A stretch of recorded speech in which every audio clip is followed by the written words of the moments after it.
Nós vamos fazer contato com a integrante do Intervozes, Coletivo Brasil de Comunicação Social e representante do terceiro setor no Comitê Gestor da Internet no Brasil, Flávia Lefevre. Bom dia, Flávia. Bom dia, Glauco. Bom dia a todas e todos. Flávia, nós tivemos aí a aprovação por parte do Senado do texto base da chamada PL das Fake News, projeto de lei 2630, e o relatório final foi votado apesar de diversos pedidos de adiamento por parte de entidades da sociedade civil preocupadas justamente com pontos problemáticos desse texto. Queria que você falasse a respeito disso, Flávia. Quais são os aspectos aí que mais preocupam em relação à questão da privacidade dos usuários e também em relação a possíveis ações de censura? Então, Glauco, a nossa preocupação, a primeira de todas, é de um projeto de tamanha importância, né, uma lei que vai regular relações tão importantes que acontecem na internet e que são vitais para a garantia da liberdade de expressão, para que a censura não aconteça e para que a vulnerabilidade que nós, usuários, temos hoje por conta da coleta massiva dos nossos dados pessoais na internet, não seja afetada de uma forma negativa. O Congresso está funcionando remotamente, né? A gente está com uma possibilidade reduzida de fazer os debates necessários e devidos para uma situação como essa, né? Porque não se pode instalar comissões temáticas, não se pode, enfim, definir, né, chamar pessoas, chamar as diversas partes interessadas para serem ouvidas, para se promover um debate amplo e democrático, como aconteceu, por exemplo, na construção do Marco Civil da Internet e da Lei Geral de Proteção de Dados Pessoais, que está para entrar em vigor. E essa lei, primeiro que tudo, ela põe em risco já, né, direitos que a gente conquistou com essas duas leis, com o Marco Civil da Internet e com a própria Lei Geral de Proteção de Dados Pessoais, que sequer entrou em vigor, está aprovada desde agosto de 2018, mas sequer entrou em vigor e vai ser sim, os direitos que foram garantidos ali serão sim afetados se essa lei passar do jeito que está. Agora, tem dois pontos críticos, né, que nós não podemos deixar passar. Primeiro, é uma previsão de que as plataformas, né, os serviços de mensageria, guardem por 3 meses os dados daquelas pessoas, daqueles usuários que enviarem mensagens que, num período de até 15 dias, seja enviada por mais 5 pessoas e que alcance outros usuários até a partir de 1.000 usuários. Isso nos parece um inibidor do direito de liberdade de expressão. Por quê? Porque esse dispositivo determina não só a guarda de dados de quem enviou a mensagem, mas de toda a cadeia de pessoas que recebeu aquela mensagem. Ou seja, a gente está falando de guarda de dados de pessoas que sequer são suspeitas, né? Porque não há suspeita, então é uma guarda massiva e arbitrária a priori de dados, né? De mensagens que não necessariamente têm potencial malicioso e do rastreamento de toda a cadeia de pessoas que recebeu e repassou essa mensagem. Eu vou dar um exemplo aqui meu, né, que sou do Intervoz, que sou da Coalizão Direitos da Rede. A gente, quando faz um post, quando a gente divulga uma nota técnica sobre este assunto, por exemplo, no nosso site, direitosnarede.org.br, a gente manda, são 39 entidades. Essas entidades têm as pessoas que integram a entidade e tem os associados de cada uma dessas entidades, e o objetivo é justamente proliferar o conhecimento, né? Então, é muito provável e possível e desejável que essa mensagem alcance, num prazo de até 15 dias, mais de 1.000 pessoas. E aí eu pergunto, necessariamente, né, essas pessoas que fazem parte dessa cadeia têm um potencial de ilícito na rede, de cometer ilícitos na rede? Nós temos um potencial malicioso na divulgação dessas mensagens? Ou seja, a gente está falando de uma previsão que, além de aumentar a vulnerabilidade pela guarda de dados em si, porque a gente sabe que a maioria das fraudes que acontecem hoje na internet ocorrem justamente por vazamento de dados, por uma coleta excessiva de dados, contrária a princípios que ficaram estabelecidos na Lei Geral de Proteção de Dados Pessoais, né, que é recolher o mínimo de dado possível, né, pelo fornecedor, para que ele só recolha aquilo que seja estritamente necessário para ele te prestar o serviço. Então, nós já estamos prevendo uma possibilidade de reduzir um direito que a gente acabou de garantir e que é fundamental para a segurança do usuário da rede. E, além disso, uma medida que inibe, né, a sua possibilidade de comunicação, porque se eu sei que eu vou poder ser rastreada e pôr em risco toda a cadeia de pessoas que vai receber a minha mensagem, eu vou restringir o meu direito de liberdade de expressão. Então, esse é um aspecto que muito nos preocupa.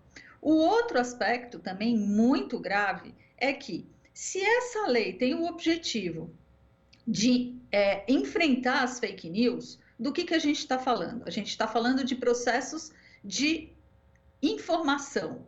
Nós estamos falando do controle do fluxo de informações. E quem é que faz e promove esse controle hoje? São as grandes plataformas. São elas que têm os algoritmos que definem o quanto uma determinada, um vídeo, por exemplo, no YouTube, que a gente está aqui, vai ser recomendado ou não. Ele vai ser removido da plataforma ou não, né? Então, nós entendemos que isso sim deve ser discutido, regulado e conversado. Mas o que esse projeto está fazendo? Apesar de ele trazer medidas de transparência e que prevejam a possibilidade de a gente conhecer quais são os critérios de calibração desses algoritmos que essas plataformas utilizam, quais são as medidas, rotulagem e indicação de quando se trata de publicidade, de quando se trata de um conteúdo impulsionado por pagamento. E tudo isso é bom, e tudo isso foi conquistado muito com o trabalho que a Coalizão Direitos na Rede fez junto aos parlamentares, apesar de toda a dificuldade, né? E que continuaremos fazendo na Câmara, obviamente.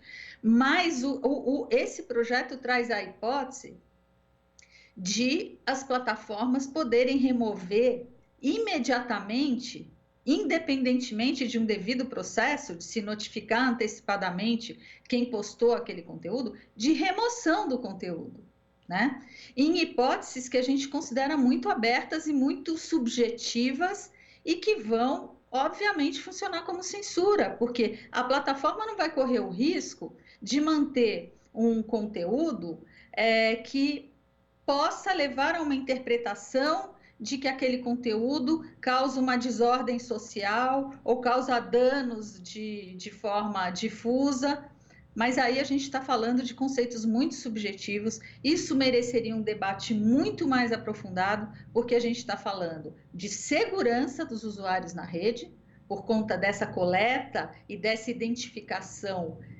descabida e inconstitucional, porque a gente não pode partir do pressuposto de que quem manda uma mensagem que é divulgada por mais 5 pessoas esteja praticando um ilícito e, portanto, seus dados devam ser coletados, guardados e as pessoas todas identificadas que receberam aquela mensagem. Então, isso é uma medida que afeta a nossa segurança como usuários e, por outro lado, empoderar ainda mais as plataformas com relação ao controle sobre os conteúdos que são postados na rede, porque ela já tem esse controle. É justamente nesse foco, né, que no campo da internet a desinformação mereceria um tratamento mais atencioso. E, infelizmente, né, se a preocupação dos parlamentares é confrontar, e a gente entende que sim, que deve ser confrontado os processos de desinformação que tem trazido males terríveis, né? O que aconteceu nas eleições de 2018 e vem acontecendo agora na pandemia, sem dúvida nenhuma mostra que a gente precisa debater esse tema e regular de uma forma responsável, né, tudo isso, mas isso não acontece só na internet, né? O processo de desinformação acontece fora também, acontece na mídia hegemônica, acontece muito por conta dos problemas de acesso que nós temos conversado aqui na Rádio Brasil Atual, na TVT, com relação à questão dos planos com franquia e do acesso limitado que as pessoas têm, que só têm acesso ao WhatsApp. Quer dizer, a gente tem um problema grande que afeta vários aspectos que não estão sendo contemplados nesse momento. Então, nós temos muita preocupação e esperamos, né, que as forças progressistas na Câmara se aprofundem mais no tema para não acontecer o que aconteceu no Senado. A mim, pessoalmente, me surpreendeu forças progressistas votando e apoiando esse projeto sem restrições, o que é um tiro no pé, porque quem será, e pode ter certeza disso, se as coisas passarem como estão, os mais prejudicados serão aqueles que hoje lutam pela defesa do meio ambiente, pela liberdade de expressão, por ampliar direitos sociais.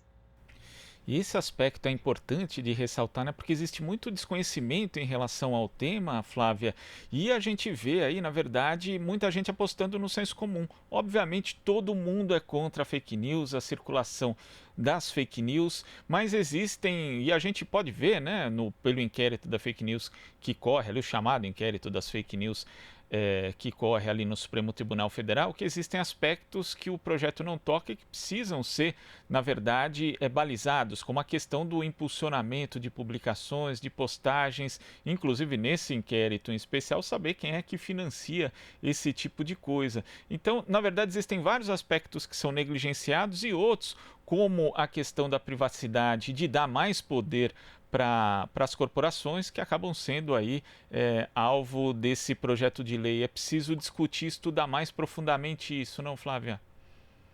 Exatamente, por isso que a gente diz que levar uma lei, um projeto desse para aprovação a toque de caixa neste cenário e num cenário tomado por um sentimento de insegurança, como a gente está agora, por conta de desinformação também relativa a questões da doença, enfim, é óbvio, a gente entende que isso tem que ser enfrentado, mas não dessa maneira e mais, sem levar em conta que nós temos legislação no Brasil capaz de enfrentar isso. Tanto é assim que o Supremo Tribunal Federal está levando em frente aquilo que se chama de inquérito das fake news. Nós temos lei para enfrentar isso. Nós temos o Marco Civil da Internet, nós temos o Código Penal, nós temos a Lei Eleitoral, nós temos o Estatuto do Menor e do Adolescente.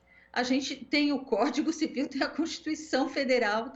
Quer dizer, a gente tem legislação. Então, a gente tem que cobrar mais tanto das instituições e das autoridades de aplicar a legislação que a gente tem e cobrar também da polícia e do Ministério Público, né, que se habilite de uma forma mais robusta para enfrentar os ilícitos que acontecem na rede, porque os ilícitos eles terminam acontecendo na internet. Mas o financiamento, o planejamento, a coordenação não acontece dentro da internet. Acontece por pessoas, né? E isso a gente está vendo muito claramente nesse inquérito das fake news, né? Muito claramente por pessoas que têm uma determinada finalidade, lícita ou ilícita, no caso ilícita. Então, a gente precisa conseguir identificar as polícias, os órgãos de investigação, precisam se habilitar para encontrar essas pessoas e para enfrentar os ilícitos nessa nova realidade das tecnologias da informação. Agora, penalizar toda a franja de usuários, né? Vulnerabilizar, nos deixar inseguros por conta de quem comete ilícitos, né? Me parece uma irresponsabilidade e algo que não vai resolver o problema para o qual esse debate se pretende, né, servir. E a gente sabe, né, não só por conta das fake news, mas por conta de diversos outros crimes e delitos, né, que as limitações do direito penal, do punitivismo usual, que sempre tem aderência bastante grande de parlamentares, para, na verdade, prevenir que isso ocorra. Mas nesse aspecto das fake news, Flávio, eu queria que você falasse a respeito se existe algum país que sirva como modelo em termos de legislação ou em termos de regulação mesmo, para que consiga lidar melhor com essa questão das fake news, ou se na verdade a legislação que a gente tem já dá conta disso. O que seria necessário seria uma aplicação melhor, uma regulação, uma fiscalização dentro dos parâmetros legais por parte do Estado. Não, sem dúvida nenhuma, né? A gente está falando de novas tecnologias, de um novo cenário comunicacional, de um novo processo com atores muito poderosos no controle do fluxo de informações. A gente está falando de monopólios globais, a gente está falando da Alphabet, que controladora do Google, que por sua vez controla o YouTube, que hoje está empatado quase em audiência com a Rede Globo de televisões no Brasil, por exemplo. Nós estamos falando do Facebook, que é dono do WhatsApp, do Instagram, do Messenger, e que coleta uma quantidade de dados imensa, então não há dúvida, e que concentra o mercado brasileiro, né? A gente tem em cada uma dessas plataformas no Brasil mais de 120 milhões de usuários, né? Então, e no mundo, cada uma dessas plataformas tem quase 3 bilhões de usuários, né? Então é um poder absurdo que demanda sim uma atuação regulatória do Estado, né? Porque eles estão fazendo o controle do fluxo de informação, que é determinante para a construção do senso político, né? Para a sustentação das instituições democráticas. Então, sem dúvida nenhuma, é necessário. Mas nós já temos, né? Enquanto a gente não faz uma discussão consistente e robusta a respeito desses temas, e que de fato tratem todos os temas necessários, né? A gente tem legislação para enfrentar esses problemas. Tanto temos que o Supremo Tribunal Federal está enfrentando. Ontem ou anteontem, nas ações que estão tratando do uso de fake news nas eleições de 2018, nós tivemos um fato importante. Foi o TSE abrindo mais prazo para apresentação de novas provas naqueles processos, o que vai possibilitar que, por exemplo, provas coletadas na CPMI das fake news possam ser levadas para lá, provas coletadas no inquérito das fake news do Supremo Tribunal Federal possam ser levadas para esses processos, e com isso se apliquem leis que já existem no Brasil. Esse me parece o caminho mais seguro, inclusive porque, respondendo à sua primeira pergunta, há países, né, que fizeram leis, né, leis mais voltadas para a prática de ilícitos, para discurso de ódio, como é o caso da Alemanha e da França. Na Alemanha já não deu certo, eles já estão revendo essa legislação. Na França, a coisa também não está andando da forma como se esperava. E no mundo inteiro, nos organismos onde se discute governança da internet, essas discussões têm sido feitas de uma forma mais responsável, com mais preocupação e olhando a situação como um todo. Inclusive porque a gente tem que ter uma legislação à prova de futuro, né? Então a gente tem que considerar que, por exemplo, a questão da internet das coisas, aqui no Brasil especialmente, e no mundo também, mas aqui mais, nós ainda vamos entrar nesse universo de uma forma mais firme, e tudo isso está interligado, e a gente precisa ter uma legislação que responda a tudo isso. O uso de inteligência artificial, né, de uma forma que que já influencia, né, a formação de opinião, que influencia a tomada de decisões, que influencia decisões de caráter político, né? Então, decisões com relação à saúde das pessoas, né? Então, a gente precisa entender que a gente está tratando de algo extremamente sensível, extremamente complexo e que demanda reflexões e que, infelizmente, eu gostaria muito que a gente tivesse na mão um texto, né, que atendesse minimamente a nossa necessidade de confrontar o que está acontecendo. Mas, infelizmente, esse texto não vai enfrentar o problema, ao contrário, vai criar situações de maior vulnerabilidade dos usuários na rede, por conta dessa visão de que coletando dados e identificando todo mundo vai se resolver o problema. E não é por aí que a gente vai resolver isso. Tá certo, Flávia. Muito obrigado pela sua participação aqui no Jornal Brasil Atual e até a próxima. Obrigada, Glauco. Bom dia a todas e todas. Bom dia. Conversamos aqui com a integrante do Intervozes, Coletivo Brasil de Comunicação Social e representante do terceiro setor no Comitê Gestor da Internet no Brasil, Flávia Lefebvre. Aqui você ouve as notícias que os